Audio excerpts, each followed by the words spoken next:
I call them in a reactionary, never a proactive manner. It's usually I had my car broken into. I got to file a police report for the insurance company. So the police have to come out.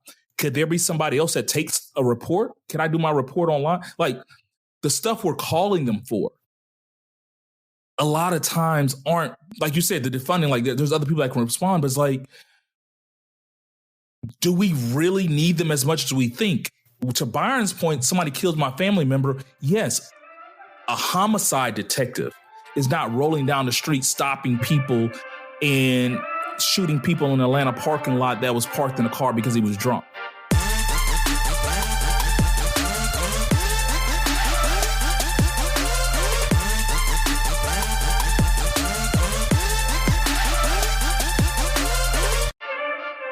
What up?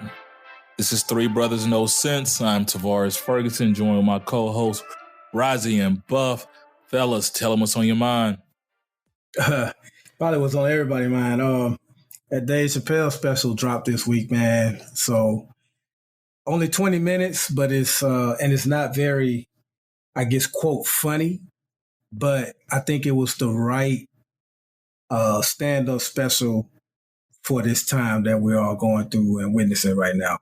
I mean, it had a couple of ha-ha moments here and there, but it was very serious and it had some great points. And I for one, loved it. I think I've only seen one person in my social media circle, and it wasn't so much that she didn't like it. She just doesn't like him ever since the whole Black Klansman skit. But other than that, I thought it was great, man. Did you guys check it out? Oh yeah, definitely, man. It was so funny. Like you talked about the couple of ha-ha moments. The ha-ha moments were hilarious to me though.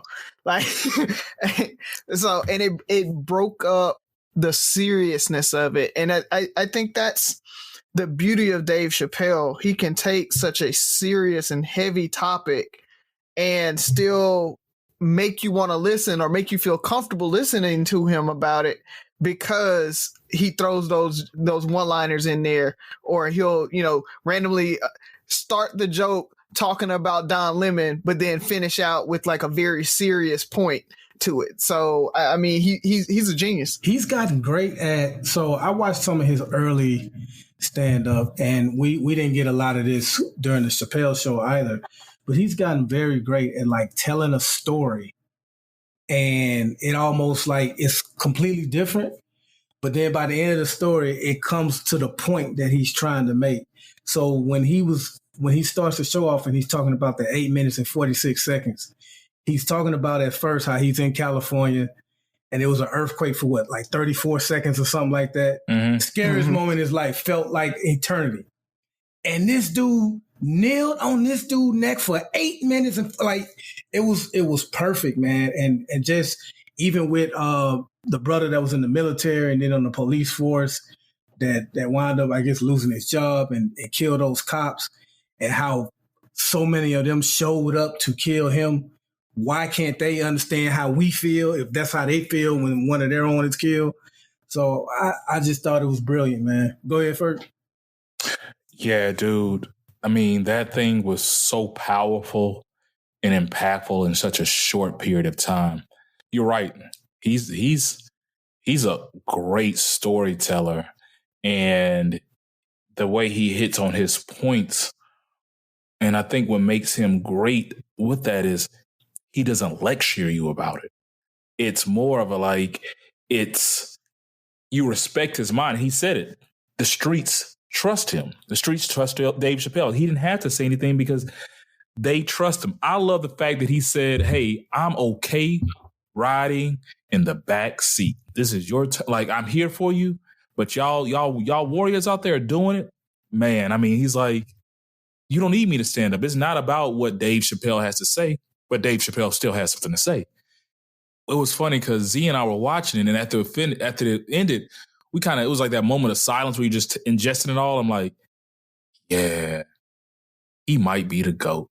I was just kind of you hesitate because you don't want to jump to conclusions, but it's the argument. It's just he might, because he really doesn't have any weak points. Like, is everything he says the funniest?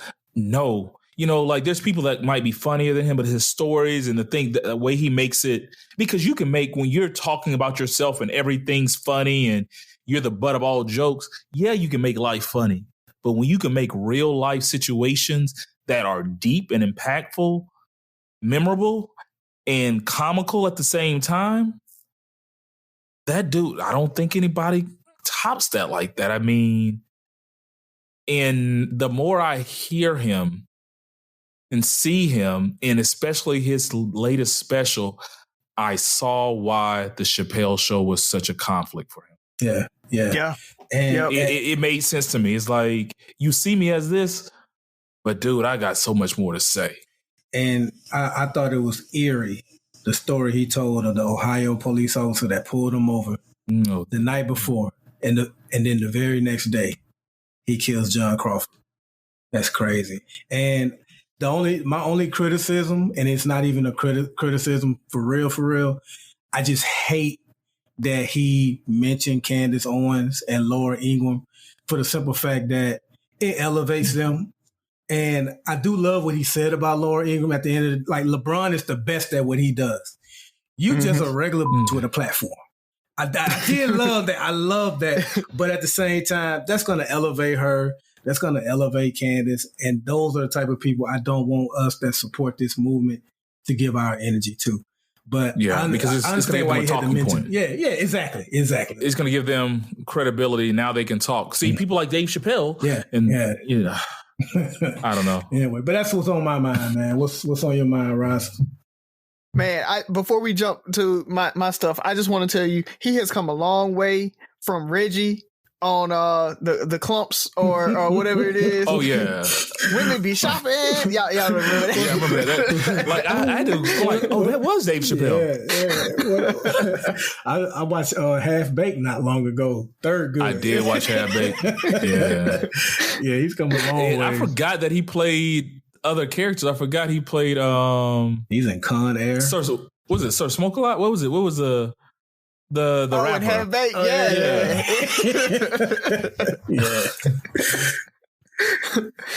He was doing him. He was channeling his inner Eddie Murphy on that movie, man. So, talking about the GOAT, man, it's hard because you still have Eddie there, and Eddie, he's one more person he put on. Like he put Dave in Nutty Professor, man. Chris Rock and Boomerang. Like he put a lot of people on. Yo.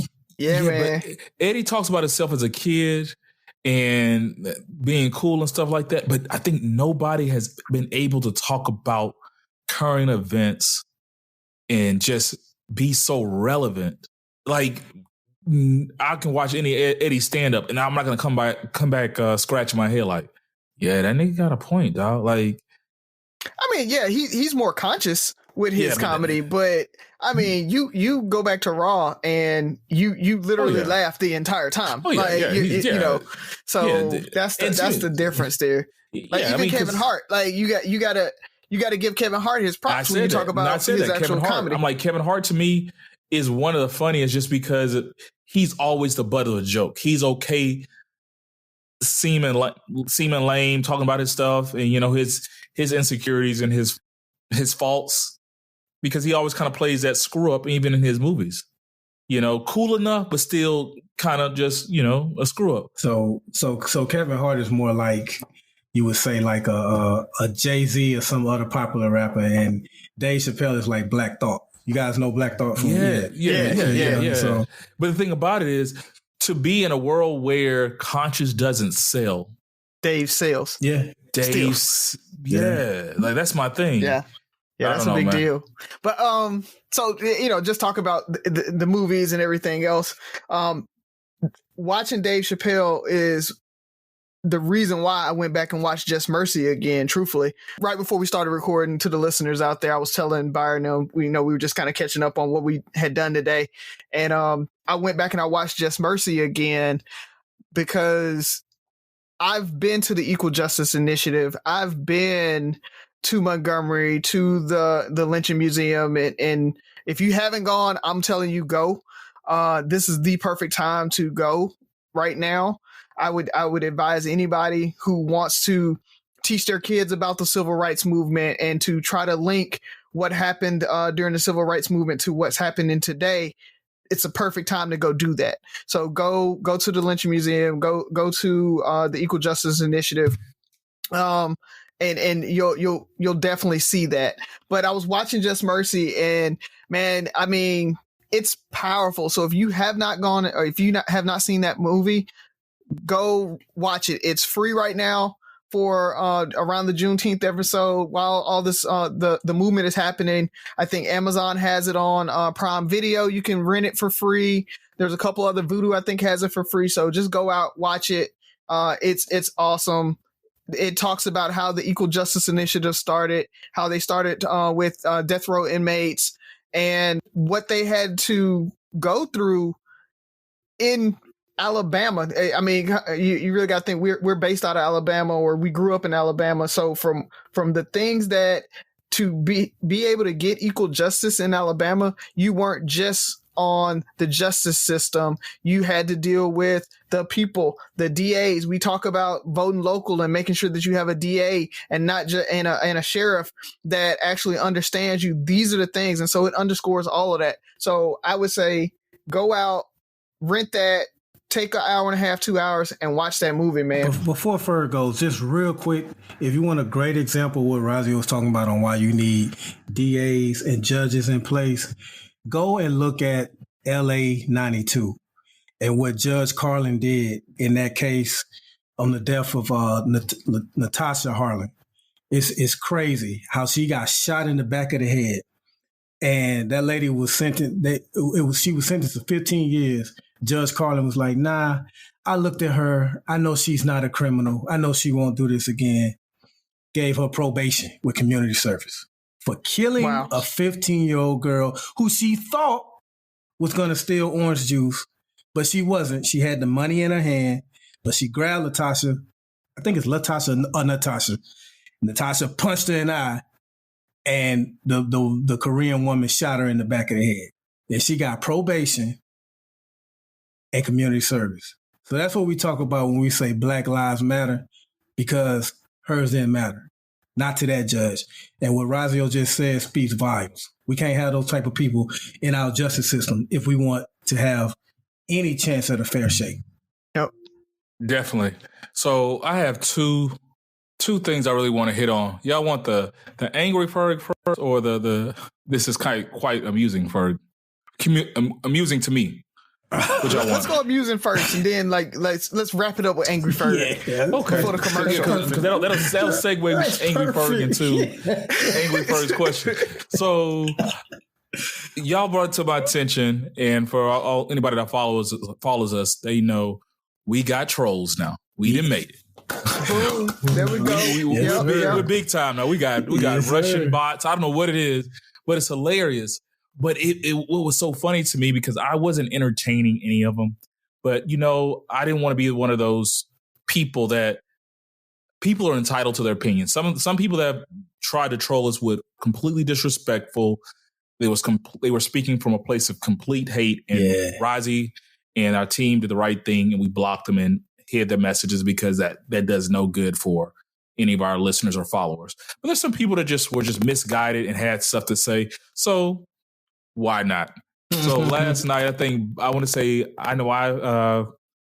even call it a debate. I exchange words because to debate means we're on the same level intellectually. And this person definitely was not on the same intellectual level as myself, or I want to say that was you, Byron. Was that you that responded to him? Yeah. But it was so crazy, the same rhetoric, same narrative about, he shouldn't have resisted and stuff like that.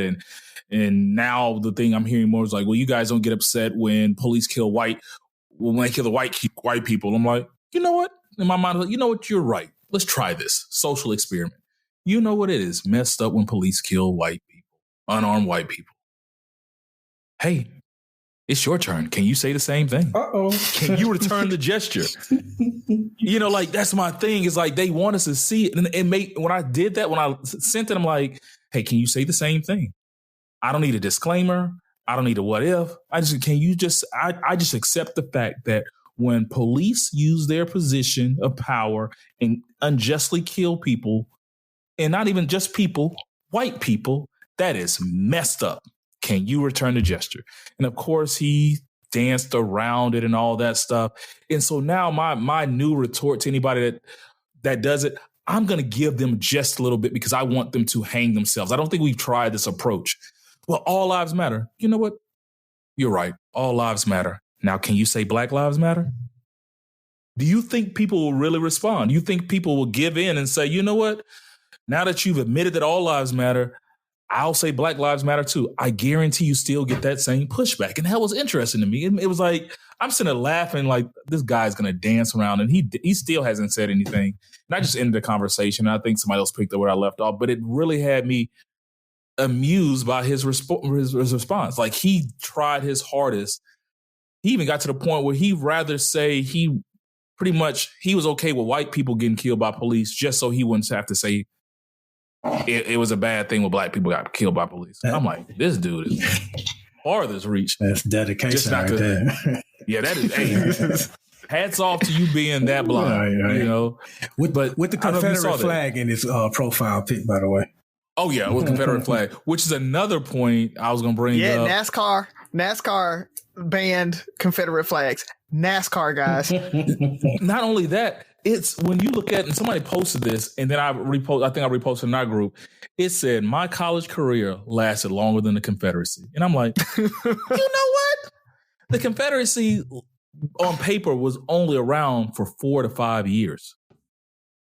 These people act like there was my great-great-great-grandfather passed on the Confederacy. Like, dude, we're talking about 4 or 5 years, and you're talking about all this history that you're going to lose. But we're supposed to forget hundreds of years of slavery, hundreds of years of injustice for your 4 or 5, your college career. Somebody in your family majored in being a racist, majored in Confederacy. And that's where you draw this. I can't believe you're taking down the statues and we have to be ashamed of our history. Dude, what's my 4 years? Get over it. And you should be ashamed of you should be ashamed of that history. That is the problem that I really have with that argument. You should be ashamed that your people and your ancestors fought to keep people enslaved. Like, I would hang my head. Think about an entire country or half a country saying we want slaves and we want to keep slaves and we're going to fight and die and kill more people in this war than any war in history and since that war. Yeah, but I mean, just for that idea. Yeah, but even then, I look at to me, the closest thing is the Nazi Party. The Nazi Party was around longer than freaking the Confederacy. Yeah, and they have no rights. They can't hang a flag anywhere. You can't go to Germany and hang it is what it is. Yes, it's part of history. Well, you know? and I'll give them this though. You say the Nazi Party was around longer. The thing is, the Confederacy was around way longer than those 4 years. Because when you think about the sons of the Confederacy, the daughters of the Confederacy, those are the people who literally wrote our education system in the South. So the reason why Black history isn't taught, the reason why history is whitewashed in our systems is because the daughters of the Confederacy. So the Confederacy was around, and that's what caused Jim Crow. And they are still there. That's why your Betsy DeVosses are in there, and they're messing up our education systems because of that. The Confederacy is still here, and this is their last dying breath. They're pushing back as much as they can. Well, the Confederacy as a record label, a country, and a flag were around for 4 years. That's my thing. Like, love it. I get it. Like, people hold on to bad habits, but I'm like, they held on to it.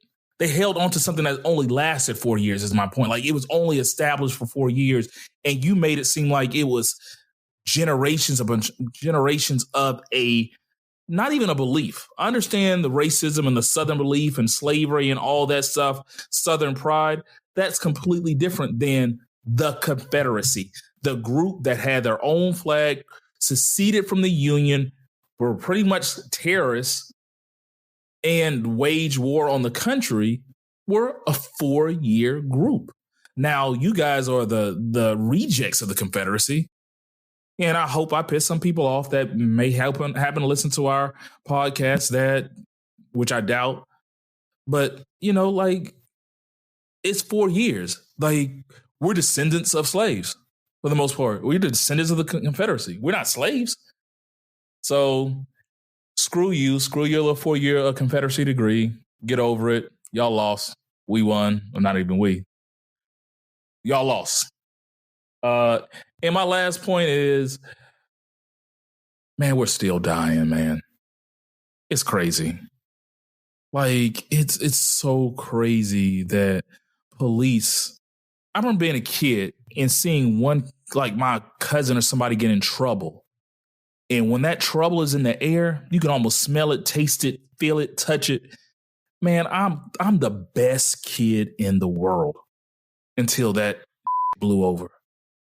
Like, how are you still making the same mistakes when all eyes in the world, not even just the country, people are looking at us all over the world, are on you right now? You got a young man in Atlanta who, rightfully so, he was intoxicated, he was drunk, he got in a scuffle with the police. All wrong things. And let me add, he was giving them that work, by the way. But he takes off to run, and they unload on him and shoot him. Like, he is no longer a threat because he is going the other way. And they kill him. And I guarantee the narrative is going to be, well, he was fighting, resisting, he deserved to die, yada, yada, yada. It's going to be harder for people to get on board with this, most likely. But how do you still make these mistakes when all eyes are on you right now? They're still protesting in Atlanta. They're still protesting all over the country, and you're still doing it, man. To me, that shows I don't know, man. I don't know what to say about that. So I'm pissed still. So anything, fellas? Because it's about the time to pay these bills. It's Latasha Harlins, by the way. Latasha? Just wanted to put that out there. Yeah. Appreciate it. And we'll post something about that as well. So, as you know, it's bill paying time. Time to pay these bills. All right, people. We're back. And unfortunately, Sophie is not here with us today to tell our jokes. So, we're stuck with Razi. Razi, what you got for us today, man? You ain't gonna come for me like that, man. That was a terrible setup. I know. Low expectations. That's all right. Prove me wrong. No, it's fine, man. I mean, I'm not a Dave Chapelle. I will let you know that now. I'm not Dave Chapelle by any means. But what I do, I did have more of a question than a joke today. But so, the quarantine's easing and everybody's kind of starting to go back out and everything. So I just want to know, what's the opposite of isolate? You so early? So Ferg has turned his back. And I was just, when the person that tells the joke has to laugh at it, it's bad. A lot of times I'm not laughing at the joke because I've heard it or I've said it enough times in my head, but it's your reactions that I'm laughing at. Man, it's like ever since you started doing these, I'm seeing them more and more. I'm probably going to mess up her name, but Marquisha. Yeah, Marquisha. She posted one and it was like, everyone told Sam not to sing, but Sam sung anyway. So it was like, Sam sung. Yeah, I just left the angry emoji on that joke. I was like, what the hell, man? It's like you're rubbing off on everybody, man. Yeah, bro, you're a bad influence, bro. It's just you guys don't appreciate a good dad joke. That's what it is, man. You know what? We're gonna do a dad joke off for Father's Day. Whoa, pause. Joke off. Hey man, so he's on. So you part of that new millennial pause, worried about something sounding homosexual and stuff like that. Man, screw that. Pause. just in case. So But no, man. See who can give us a best or worst dad joke for Father's Day. So we'll put that on up there. Yeah, that'd be good. Don't put that 50 Cent one because we've all seen the 50 Cent joke now. What did 50 do when he was hungry? 58. Yeah. We got that one, so please. Yeah. Somebody's still going to put it up there. Yeah. Of course. So I guess we'll get back to the business as usual. I'll start us off. Right now, we've been talking about the deaths and we've been talking about the police, and recently there's been more talk on how to handle the police and what do we need to do next. So my question is going to be around what is next and what are your stances on these next suggestions for the police? So I think one is kind of leave things intact the way they are and just make stricter laws governing them. Two is defunding the police. And the third is disbanding the police department as we know it, like they did in, I think, Newark. Yeah. No, Camden. No, Camden. Yeah. Yes.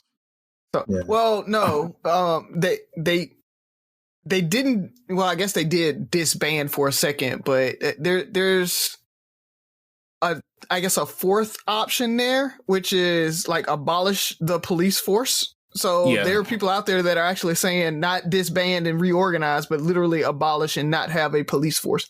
Yeah, I know somebody. My line brother is really big on that, and he's made some valid points on that. So I want to hear what you guys have to say. So take it away on your thoughts on any of the four, or okay. So give me the four again. I know you.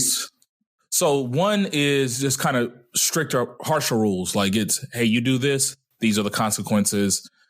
Shoot an unarmed black person or shoot an unarmed person unjustly, that's 10 to 15 years in jail, no questions asked. And then we just can keep adding the penalties up.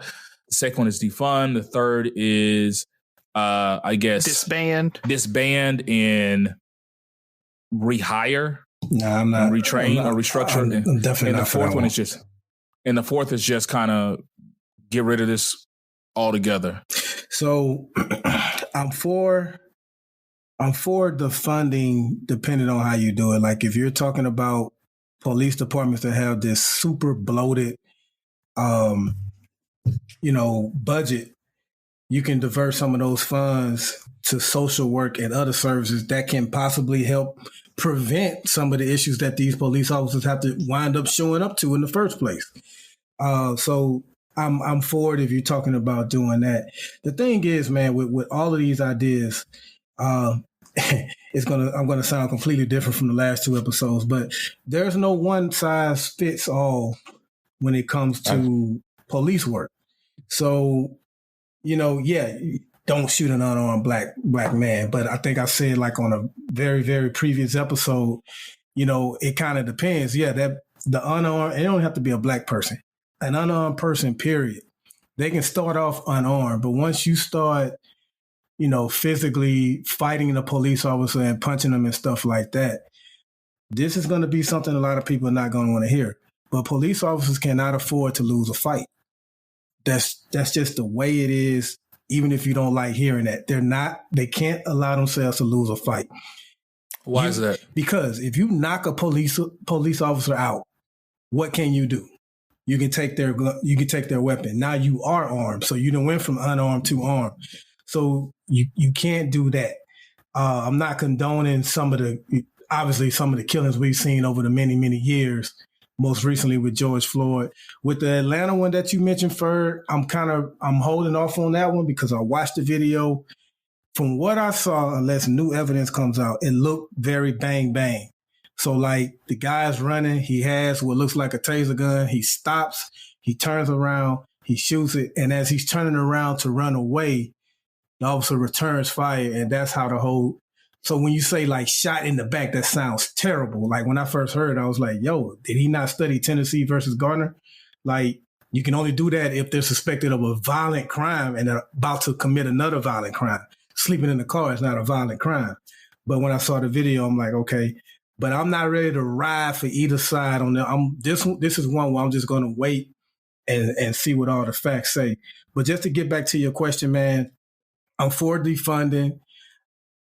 if you're gonna disband, okay, disband, but what are you replacing them with? Because you can disband and come back with the exact same thing or worse. So you know my answer to this, and I've said it many times, is racism. For the most part, police officers are upholding what the majority white people want them to do, and that's to keep black and brown people in check. We saw it with, what was her name, Amy Cooper? I believe it was in Central Park. We see it time and time again with all these, quote, Karens that call the police. That's pretty much what majority municipalities, counties, and cities want their police officers to do. So we can say we need police to start back doing community policing and do all these other things, and that will help. But we have got to attack racism as fiercely as possible because it's too many white people that think it's okay. Like, look at the excuses they're making for a split second, I thought when anybody saw the George Floyd murder, they would say, oh man, that's messed up. Like even Rush Limbaugh was like, that's messed up. But then you got people who's like, well, he had drugs in his system. Well, he used to get arrested a lot. It's like, so for them, it's gotta be some perfect Negro with like the perfect lineup, a doctorate degree, in a suit, walking down the street, I guess sipping a Slurpee, both hands in his pockets or something like that. I don't know. Like, we need like this perfect victim before some white people have any sympathy for our lives. And until we correct that, whatever you replace the police department with, the majority white people are going to want to use them to keep us in check. And that is the major problem. And finally, I'll just say, with all these, I'm very leery of these politicians trying to fix the police department because it's the only profession where people who have never done the job think they can tell these people how to do it. And the police all over the country have been messing up, no doubt. But we're not telling teachers how to teach. We don't tell doctors how to operate. It's kind of hard for them to just come in and say, this is exactly what we need to do and it's going to work. I think it needs to be an all hands on approach. But again, I'm just going to end it with racism, man. Until we get rid of racism, it's always going to be a problem with police because people want authority figures from slave catchers to what we have now in police. White people are going to want black people put in check. Gotcha. I want to correct you on the teacher thing because the government and politicians do tell the teachers how to perform their profession with standardized testing and everything. So yeah, that's one of the biggest problems with our education system is a lot of teachers like, I had to teach to test. Mm-hmm. I remember when I first started mentoring and we're trying to help kids. I was helping a kid with math and I got reprimanded because I wasn't using the new system. And this is how they test. And this is how they have to show their work on these tests and stuff like that. And that's a whole nother subject. But I understand what you're saying. It's hard to, until you put yourself in you walk a mile in their shoes, it's kind of hard. But I'll say my critique for after Razi. Yeah. What you got for I'm along those same lines as Byron with, I definitely agree with defund the police and increasing, not necessarily punishment. Everybody kind of keeps going to the punishment side of it and the stick side of it. Along with defunding the police, we need to ratchet back the ask of the police. We're asking the police to be everything. We want them to be social workers. We want them to be, security guards, and we want them to be detectives, and we want them to find the person in an hour that did this thing. And so they can't do it all. And that, I think, is the issue with the first part of it, is not necessarily giving them more sticks and we got to be harsher on them.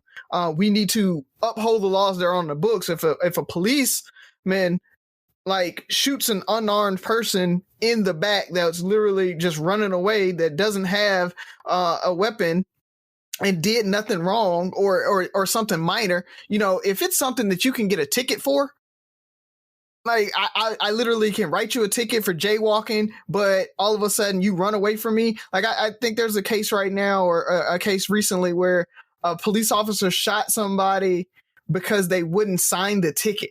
Like those types of things is what, yes, we need to go down that road. We need to have that stick. We need to try them for murder in those cases. But we need to ratchet back the laws and the asks of what we are asking these police officers to do. Then we can actually defund those police forces and fund mental health professionals, social workers, extra healthcare professionals, first responders, things like it. There are, if I need to call an ambulance, a lot of times the police are all on scene first. We were taught when we were going through EMT, is the scene safe? If not, I'm not going in and doing anything, so those types, we're asking our police officers to do so much that we need to bring that back. As far as disbanding and reorganizing, I'm okay with that if there is a good coverage plan. I'm okay with it because what that does is it breaks up everybody there. Since you fired everybody, I'm not beholden to the union to not be able to fire this guy that had 7 different complaints on him. He gets a complaint every 2 weeks, but because the union has been working their magic, I can't really fire him because they're not bad enough, or it's not enough of those complaints. And so that's what disbanding and rehiring does is it gets everybody off the rolls, and I hire you back based on your record, what I see, how many complaints you had. You do another interview. We might do a psycho evaluation, that type of thing. And so that's how it works. How Newark did it is they disbanded, but they had a plan that the sheriff would actually cover for the month. I think that they thought it might take for them to disband, do their interviews, and rehire and restructure. So it actually was a really good plan. And in that, I think complaints went down by like 50-60%. From the people in that community. So that's what disbanding and reorganizing or rehiring can do for you. But you have to have that plan. Is the sheriff going to take control? Are you going to do half and half? I don't know. I mean, we're going to go to half shifts. We're going to terminate these folks. Now, while you're on that half shift, more than likely those folks that's just sitting there probably ain't going to do nothing. So I don't know if that's a good plan or not. But I'm just saying they got to have a plan before they move forward. I think it's a good plan, but that has to be on a local level, very much on your city level when you start talking through disbanding and stuff. That can't be some federally led plan unless they say, hey, we're going to help somehow. I don't know how they would do that, but we're going to organize where one city covers the other city while that happens or whatever, and we'll give extra funding for the extra shifts. I could see something like that where, Birmingham, while you're going through your reorganization, Hoover, we're going to pay for all the extra time, and that you can get a grant from the government, the federal government, for that overtime pay while you're covering Birmingham while they go through their organization. So I can see something happening there on a federal level, but that's definitely going to be a local level thing that you have to do. As far as abolishing the police, that's just dumb. I'll just say it. I want to feel safe. I want to be able to call somebody with some authority that can make this person get off my lawn before I shoot them. I don't want to have to be put in that place where we're in this lawlessness of I just trust that everybody's going to do the right thing. There are people that aren't going to do the right thing. There are people that aren't going to listen and when you say get off my yard, or I caught somebody shoplifting. Am I, as a citizen, going to try to hold that person until the police officer comes? No. I want to be able to call, give a description, y'all go find them. That's the type of thing that I want the police officers to be able to do. But at the same time, I don't want the police officers, again, going back to, I don't want them shooting the guy because he shoplifted, because he ran from them. Like that, those are the things that, so like Byron said, it's going to take all of them, except for abolishing. But it's going to take all of it and more. But, it's not a one size fits all single shot approach. All righty. So I understand what everybody says, and I have similar views. I've taken a harsher stance in the last few weeks. I'll start with one. And when you talk about racism, Byron, I'm a firm believer that racism has to stop, but I just don't think it is. Like, I just don't think morally, especially as Americans, we're ever going to get there. And so nothing that's happened in the years that this country has been around has me believe that that's going to ever happen. So the reason I say take a harsher stance, and I'm kind of more with you, Razi, when you were saying, like, you know, I'm not just saying, oh, you shot an unarmed person. It's like there has to be things. And don't make them so specific, because I don't know if you guys all watched the John Oliver show, and I forgot what he called it, something immunity, where basically because it's not illegal and it's in the ramifications of their job duty, there's certain immunity that comes with being a police. Get that to a certain extent. And then there was another part about the law where I forgot what they call it. Basically, it's hard to convict unless there's already been a conviction for the exact same crime. So, and he does mean exact. Like, so it's like if you name it a river and a stream, those are different cases. And so we can't use that precedent from the old case. Cop shot a guy while running in a parking lot, and this happened. Oh, it could be a similar case, but this guy shot a guy on the sidewalk next to the parking lot. So it's a completely different scenario in that world. So, like, it has to be almost like you need to prove to us that your life was in danger and this was justified and not excessive force. Like, to me, explain to me why you had to put your knee on his neck for 8 minutes and 46 seconds. Could you have not have put your knee in his back? Could you have not? Was he not handcuffed? Like, yes, he might have had medical problems. Yes, he had drugs in his system, but that doesn't matter because this is what you did. So prove to me that you could have, there's nothing, no other route you could have taken. Like, I don't know the details of it, but I want it to be known. Like, I feel like we're debating the wrong things too many. No, it's not that we're debating the wrong thing. It's sad that we have to debate this. It shouldn't be, is this guy going to jail and going to get convicted? It should be, how long is he going to get convicted for?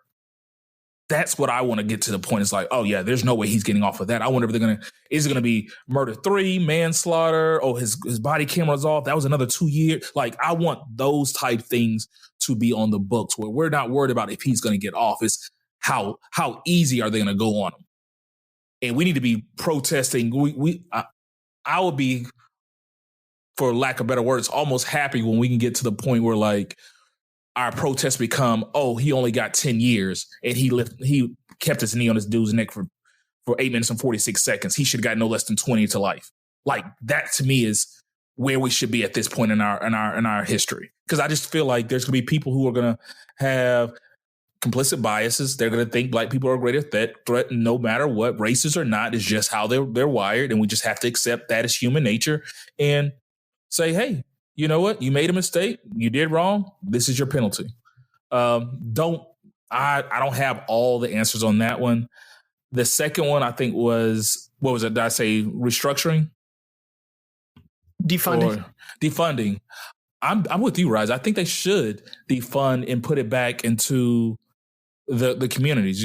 We always see they lower funding for healthcare, lower funding for education. They keep lowering funding, but it seems like I see more and more increases in funding for our police and the way that they're like an army. Like, to me, they're like, to have all these tanks, to have all these things.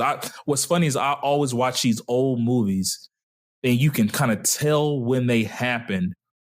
Was it almost like pre-war on drugs or post-war on drugs? Because the artillery that the police have at the time, when police are still walking around with revolvers and all this stuff. And yes, there is probably a need for certain things, but it shouldn't be like, these guys should not be ready for war. Like, if you look at these riot police, they look like they are ready for war.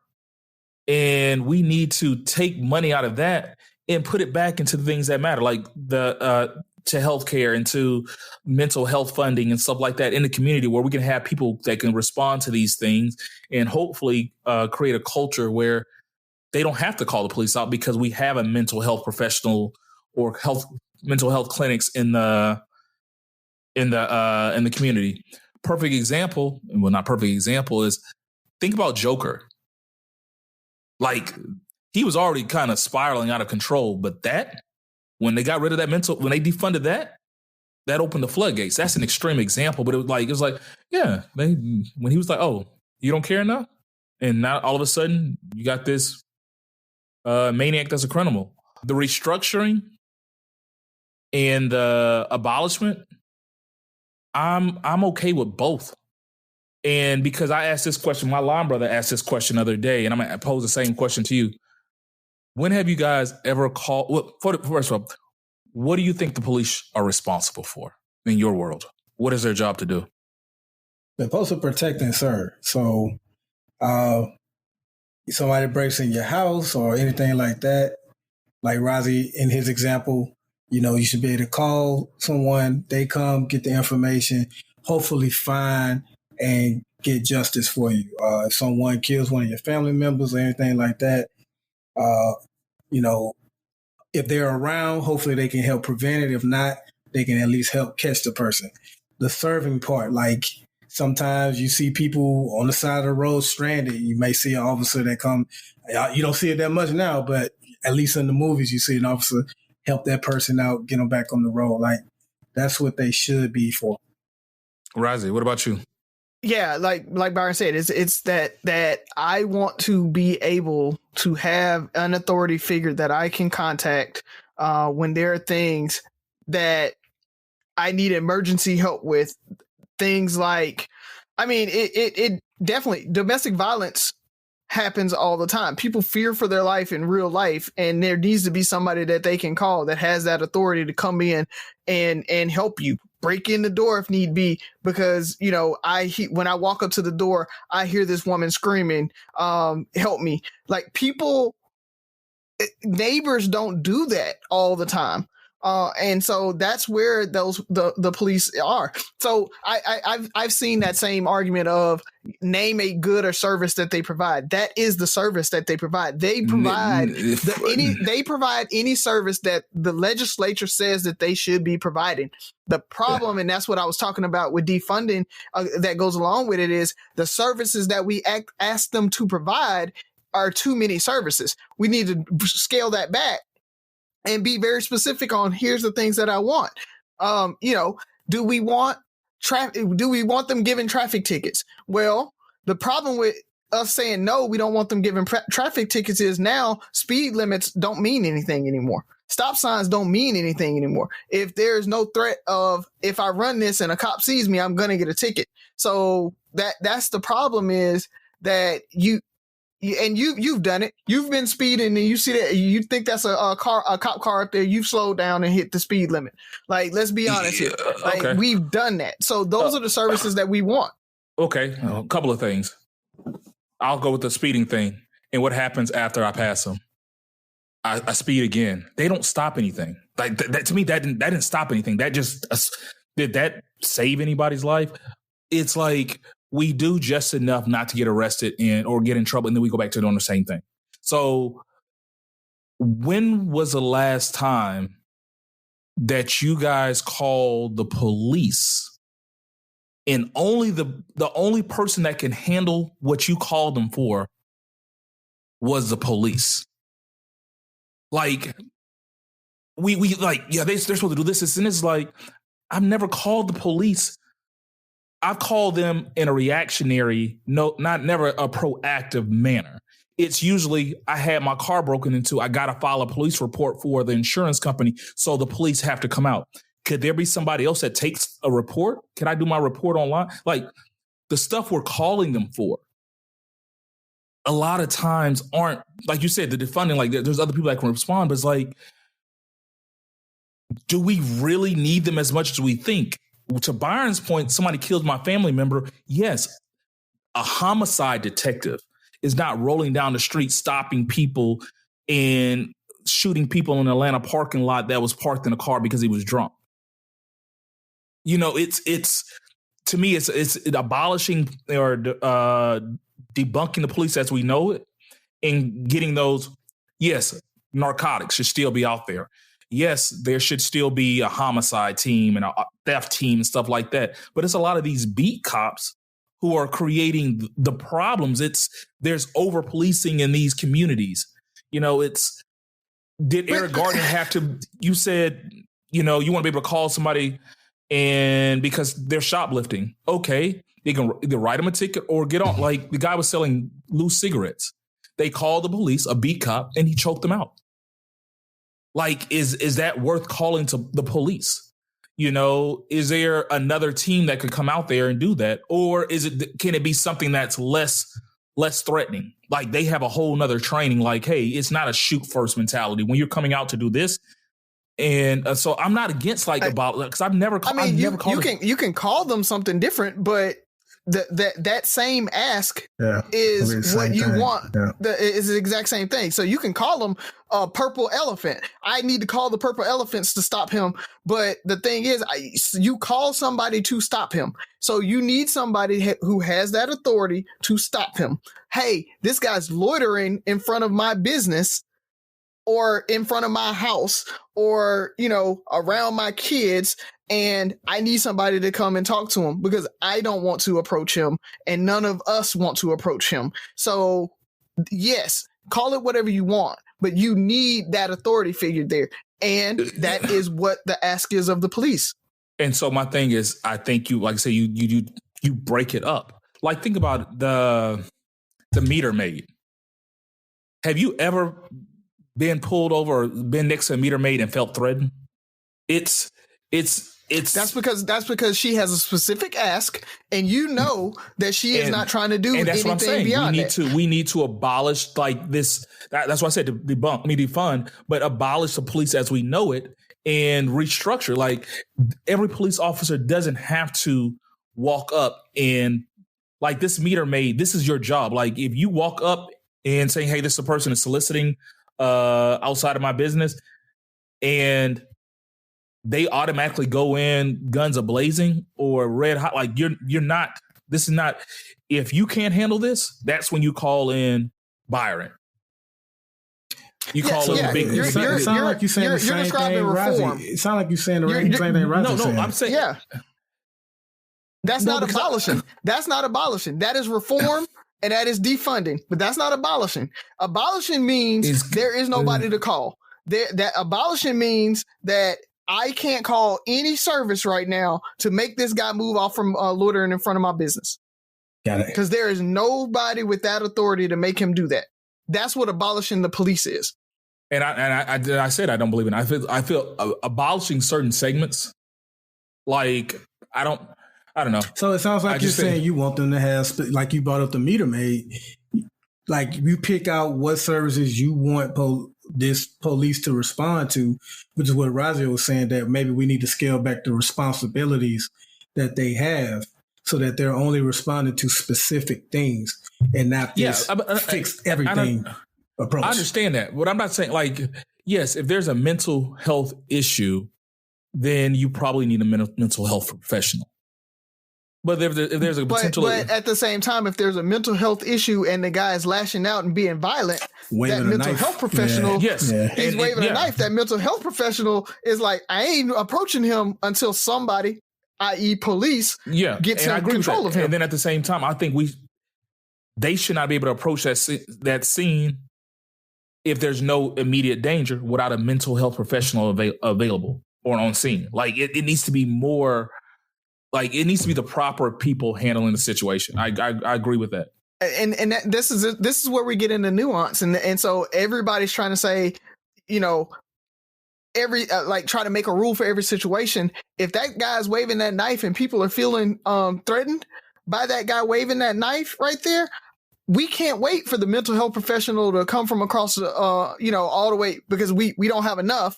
He can't come from across the city. That you talk about Houston, that could be an hour and a half before he gets back over to you. That's not a mental health issue anymore. That's like, before a mental health person shows up, that knife got to be dropped. Otherwise, exactly. If I'm a mental health worker, I ain't showing up. Like it's a lot of paramedics that ain't gonna show up until the threat is solved. Approach him or anything? No, I say don't show up. Yeah, but even with that, the mental health professional doesn't control that scene until it's safe. Because that is, and I think that's kind of SOP right now, is police control the scene until everybody feels safe, until it's secure, and then they turn it over. Mental health professional, you got them or whatever. But the issue comes in, there's not enough mental health professionals.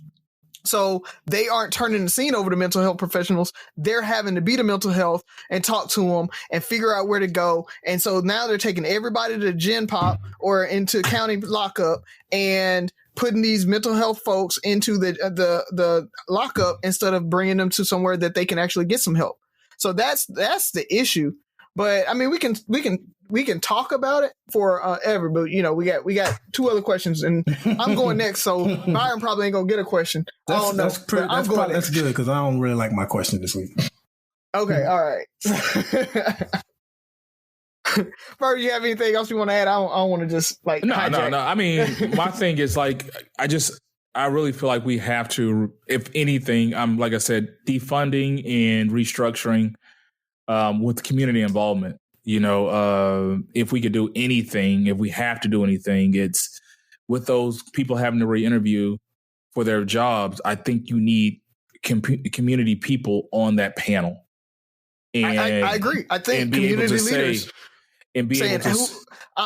we're hiring who's going to police us. Yeah. And I was talking to somebody and they brought up this point where it was like when they ask for, and I think they're the union kind of protects the police records, and it's almost like when they ask for your license and registration, they should be handing you a card as well with their credentialing on it. Like, oh, okay, while you're looking at my stuff, let me look. Well, it looks like you did this, and this. Like, I know about you, you know about me. We're both safe. Like, why are you the only person? You're supposed to protect and serve me, but I don't feel safe around you at all. I think it's almost like you get in a car accident. We're exchanging information. Like, I need to know who you are too. But we just lost all the Blue Lives Matter crowd. No, you're defending them, so I think it's one of those things. Blue Lives Matter is a myth, by the way. It's a myth. It's a myth, Blue by the way. Lives should have mattered on Avatar, bro.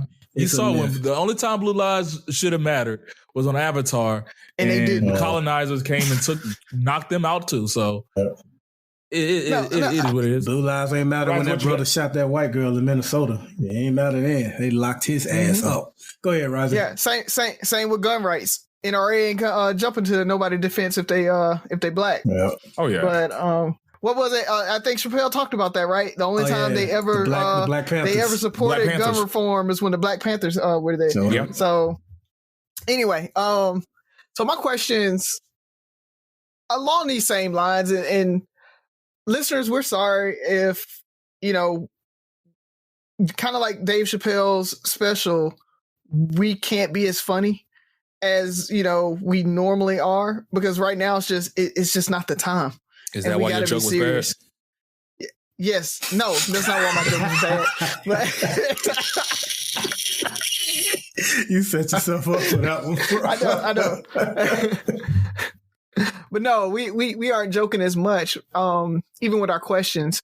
But so I want to explain, I've been talking about the scholarship for Jenica and some of the issues that I've been having with that. I finally got it figured out, I think. So I think we're good. But what happened and what took so long, I'll just kind of put it out there, was that the University of Alabama changed the verbiage in their memorandums of agreement that they will not earmark money based on race. And what they say is, and that's how the memorandum of agreement is written, is that they'll let it be in there that it says increase the diversity and inclusion of the campus, but they won't specifically say this scholarship will go to an African-American female. And I had a problem with that, because it's my money. I want to give it to who I want to give it to. But their retort is that they don't want to discriminate with this money. And so we went back and forth. We're arguing. And all of this happened. The protest started, and University of Alabama, they pulled down 3 or 4 plaques off of campus for Confederate leaders and that type of thing. So they're changing the fascia. They're doing things that are public that may appease folks around. But then when you talk about the actual system, the board of trustees, the systemic part of systemic racism, they don't want to change it. They don't want to move and they don't want to budge when it comes to, we know that we've intentionally harmed, and we, not as in UA, but just society has intentionally harmed Black people over the last 450 years. And they need a leg up. They need money that's earmarked for them so that they can actually go to school. And they've had to fight to be able to do that. But they don't want to change anything that actually earmarks that for us. So my question to you guys is your thoughts on all of these companies that are doing these public statements and, you know, just saying, yes, Black Lives Matter. I think I've seen a joke about Black Lives Matter for all the other companies. Then Ben and Jerry's like, F racism. Yeah. We're going to burn this bitch down and all of this. And so for you guys, do you think these public statements really are going to change much on the back end of these companies, or and how do we actually get that, the systemic part of it, and actually force change on these companies instead of just the statements? No, it's not going to change anything. While I have appreciated, I mean, it's, you know, kind of cool to see them say it. At the same time, in my opinion, most of them are empty. And we posted the meme on our Instagram page. It said like all these companies, yeah, Black Lives Matter, woohoo, woohoo. But their executive board, it had like 15 white emojis and then 1 brown emoji. Like, it's cool to say that stuff, but at the end of the day, like, what are you really doing? So unless you're putting some action behind these words, if you're looking at your hiring practices, your promotion practices and things like that, if you're not doing any of that, then your statement is hollow and empty, and you could have kept it. It almost, and I hate to be cynical on this, it almost feels like it's the popular thing to do right now, almost like a hit rap song. You know what I mean? Like, it's just right now it's cool to say Black Lives Matter, because you can't tell me these companies and these people all of a sudden feel this way. I mean, maybe you could say, well, that George Floyd video, it was so gruesome that it made people wake up. Well, that's almost kind of a shame that it took you to watch a man being killed for 8 minutes and 46 seconds for you to accept that Black Lives Matter. But think about Kaepernick was what, 4 years ago now? Wasn't nobody supporting him? Nobody was stepping up. Nobody was saying, yeah, Black Lives Matter. Now, I can't even turn on the Amazon TV without it saying, we love Black people. Or log on to HBO, hey, Black people, we with you. You know, so to me, it's empty unless you are putting in the practices and evaluating your company and saying, hey, you know, are we truly supporting, you know, Black people, and are we really giving them a fair shake like we should be? If you're not doing any of that, it was empty. I mean, it was nice to see. It was nice to read. Don't get me wrong, but you need more people, because we don't believe you, or at least I don't. They ain't gonna do shit. I mean, it's just very simple. Like, if you keep it, and I'm gonna try to be as simple as possible in this, are they doing anything illegal with their practices? I mean, Razi, I'm asking you, are they doing anything illegal with their practices? No. Well,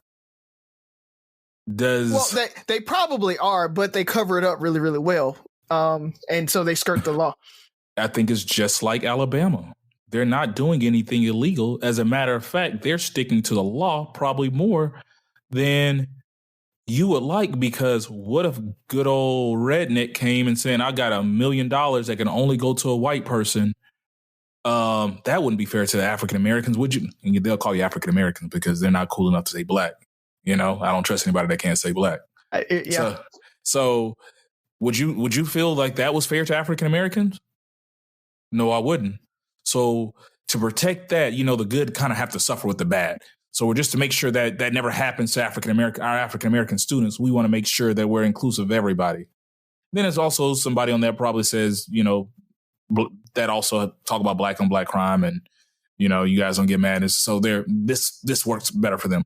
Do they benefit in any way by changing their practices? Do they make more money now by doing any of this, hiring more black people or anything, Razi? Well, actually, there are studies that the more diverse and inclusive your company is, the higher your bottom line is. So they would, but they're not going to go down that road. They ain't going to do shit. I mean, every person can sell. You can make the numbers say what you want to say. I'm in sales. Trust me. I've seen it. You can make the numbers say what you want to say, and those are soft dollars. You can't guarantee me if I hire Razi Mancarella that I'm going to increase my productivity and my profitability by X. Can you? Because I'll hire all the niggers you want if you let me do that. No. There's really nothing that benefits them to change. Like it's just like when we're talking about racism, like there's nothing that they get out of this. They actually feel a little better because we took down some Confederate plaques and some flags and some statues. You know how many Black Lives Matter marches I went to? That's going to be the new I got a black friend. I just want y'all to know that. That is going to be the new I got an I Can't Breathe t-shirt. I went to 3 marches. That's what people are going to do now. It's trendy. And I was there. I'm not part of the problem. Why would they change? It's just not going to happen. It's sad to say, and I hope I'm wrong. I hope but I just don't see that much good in people. Like, it's just because for them, it's not that bad. It is not that believable. And I'm not going to inconvenience myself that much to change somebody, change something I don't really see as that broken. Because if they should have done it. Why haven't they done it yet? Like, this is not new. They knew, they just failed to see. Now that it's thrown in their face, they got to do something. But they, it hurts them more by not doing anything. So they have to do something. Mm-hmm. So and they're doing just enough. Yeah, we can all agree. That's what it is. The NFL all of a sudden realizing that, you know what? Colin Kaepernick was right. You guys wouldn't believe it, but there is some racism in the police force. Roger Goodell came out with that little speech. The other owners was like, I don't know what he's talking about. They still haven't spoken out. Yeah, I know, right? It's still kind of like, and I think he did that to cover Drew Brees' ass. That's just my opinion. So, no, they ain't gonna do nothing. Yeah. Sad but true. That's you might get some coupons. What I feel like too. That's my dilemma. And truthfully, if Jenica didn't love UA like she did, and that wasn't her wish to actually fund that for that school, I would have walked away and said, nope, I'm not giving y'all nothing. I'm about to send this $30,000 that we've raised. I just want to let everybody know that's how much we've raised so far. It's $30,000 for the schoscholarship. That is amazing. That's amazing. Yes, $30,000. I will send this to a HBCU if it wasn't truthfully what she wanted. But we got it, and we're going through the Black Alumni Association. That's that was my workaround. I was like, all right, they're for everybody black. I'm good. All right, so that's how we're gonna do it. So I'm waiting on the memorandum of agreement. I approved the initial draft a few days ago, so I'm waiting on the final draft from the legal department, and then I'll sign it, and we should be good. Congrats. So thanks, man. Yeah, that's huge for us. But it's that same thing, though. I feel like, how do we actually make the companies make a change? And like you were talking about with Black Pack and us putting money together, I think another part about that is we need to create a new green book where, and for anybody who doesn't know what the green book was, it was like a brochure that listed safe places for Black people to be able to travel, especially in the South, during Jim Crow. So you had your basically your almanac or your brochure to be able to say, okay, if I'm in Huntsville, here are the places that I can go that I'm going to get treated fairly. I think we need a new green book where we list companies that get on our approved list of like, yep, you are diverse and inclusive. Here's your diversity and inclusion score, and you're good enough to be on this list. You do enough in the Black community. You support enough of what we want in this community that we're going to put you on the list. And here's where we're going to shop. Because we always talk about buy Black, buy Black, buy Black. The thing is, there aren't enough Black, companies to do everything that we want. You're going to go to Target or Walmart. Let's be honest here. You're going to one of those. So which one do you choose? Target, by the way, not Walmart. You got to go to a grocery store. If there's no Black owned grocery store in your area, you've got Wegmans, Albertsons, Publix. You got to pick one. Which one's going in the green book? Which one do we feel is the one that we're going to go to as a group, so we can have some buying power or some collective bargaining with those organizations. So that's, I feel like, how we can make the change. But this right here is not going to make the change. Like, they're not going to change. These companies aren't going to change their practices because they know that a year, 2 years down the road, when they start doing their hiring and everything, nobody's going to be thinking about this anymore. And that's our problem, is that we don't think about it anymore. We forget. I mean, this isn't the first time this is the first time in a long time we've had mass protests this large, basically since Black Lives Matter. And before Black Lives Matter, it was a really long time.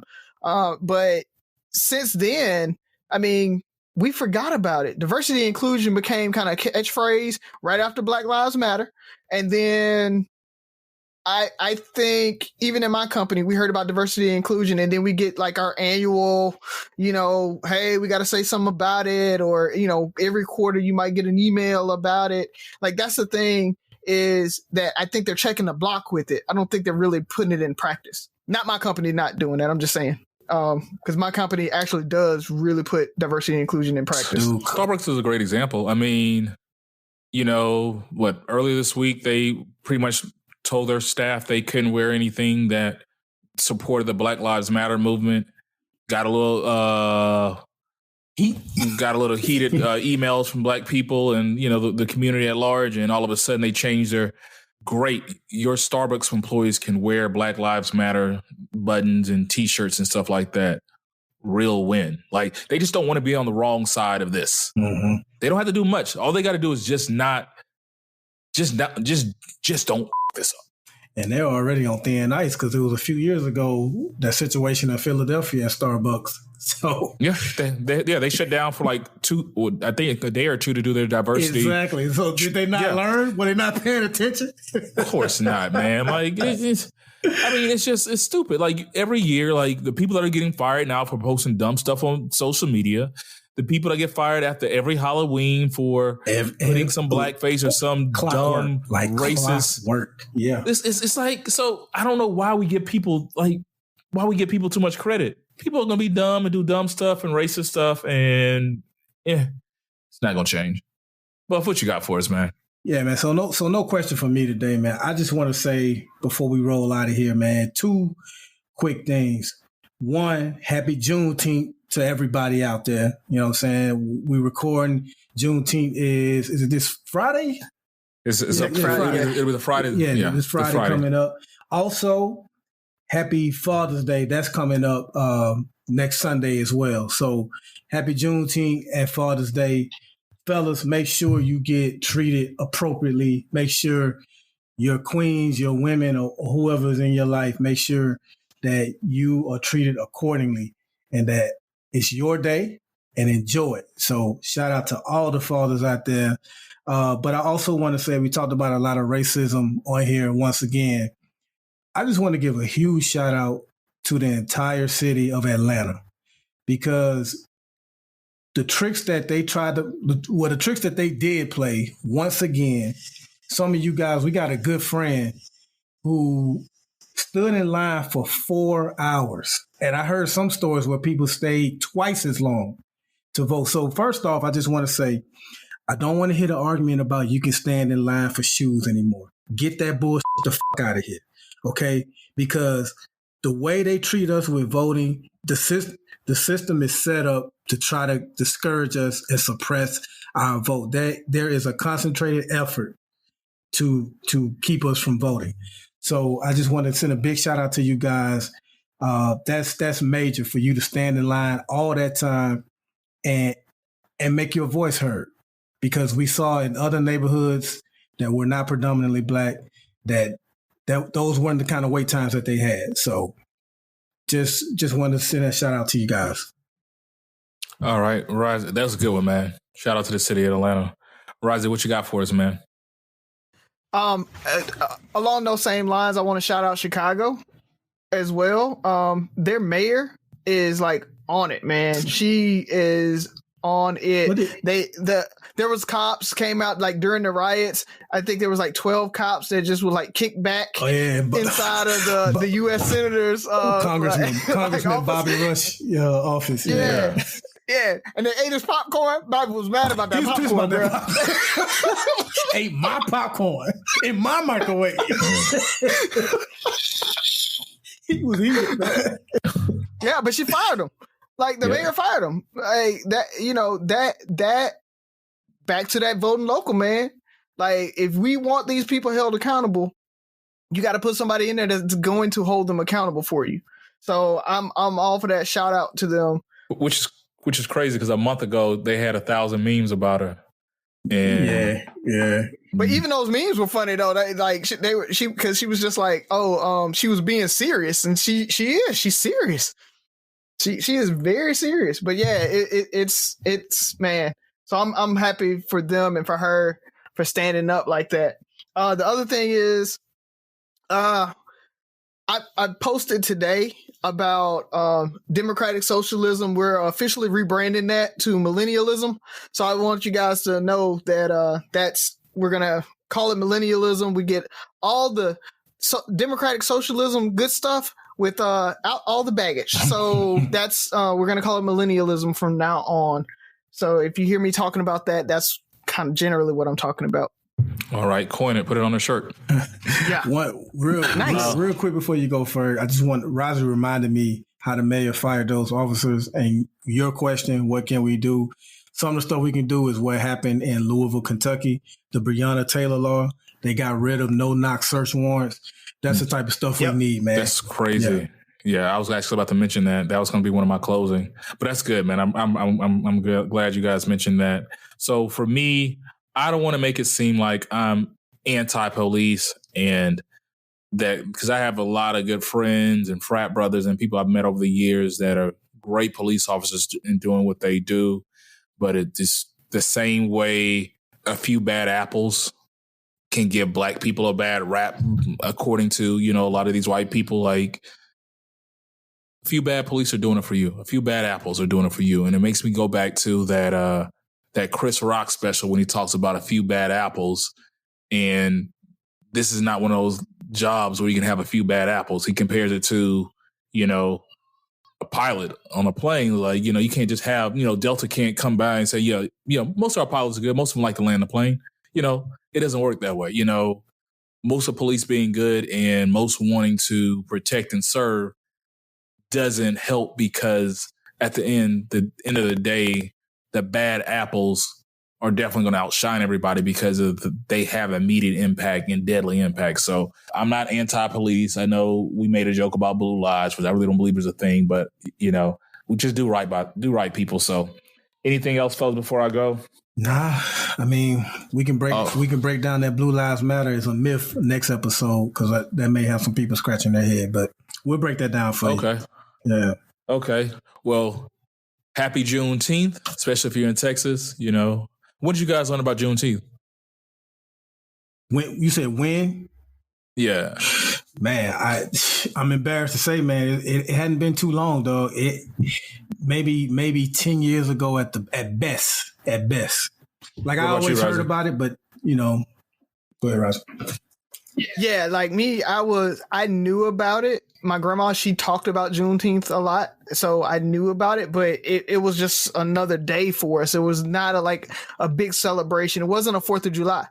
That's the thing. And I think we need to make it as big as 4th of July. We need to make it like it truthfully, it needs to become a national holiday. Yes. I really feel like that is the day that everybody was free. Like we all in the United States were free. Now we didn't actually become free, but on paper, that's the day that everybody was free. So when you talk about, June 4th being the day that, we became a country and we freed ourselves from the tyranny of Britain, all of us didn't free ourselves. And so that's why I think Juneteenth, we definitely need to make that known that that's the day that everybody actually freed themselves from tyranny. Yeah. So growing up in Texas as a young kid, it was definitely a lot bigger. Actually, it was funny because I almost forgot about it when I moved back to Mobile because nobody ever mentioned it, Yeah. and talked about it more in Florida because there was people from all over and I had some friends from Texas and stuff like that. And definitely when I moved back to Houston, Juneteenth is pretty big here, especially because of where we're at. And, they have a lot of connection with that. I'll go into that later on the next episode. But happy Juneteenth. Happy Father's Day from Three Brothers No Sense. Thank you, listeners, for continuing to listen to us and support us. And even some of those that are protecting us from these trolls. We really appreciate you. So Three Brothers No Sense. See you next week. Listen, like, share, subscribe, comment, and most importantly, listen again. Peace. And happy birthday, Ma. I forgot to tell you earlier in the episode. Happy birthday.